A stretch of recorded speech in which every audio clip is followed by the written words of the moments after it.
તો મધ્યપ્રદેશના ઘણા ભાગોમાં ભારે વરસાદ વરસ્યો છે। ઉજ્જૈનમાં ક્ષિપ્રા નદીના કાંઠે ઘાટ પણ જળમગ્ન બન્યા છે।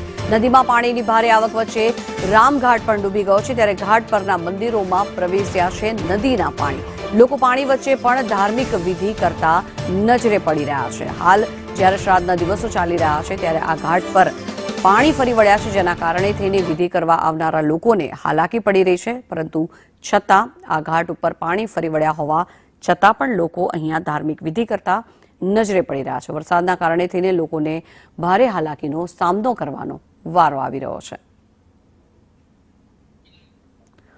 તો મંદિરોની આસપાસ પણ પાણી ફરી વળેલા આ દ્રશ્યો આપ જોઈ રહ્યા છો। ક્ષિપ્રા નદીના જળસ્તરમાં વધારો નોંધાયો છે, જેના કારણે થઈને આસપાસના દરેક ઘાટ પણ જળમગ્ન બન્યા છે।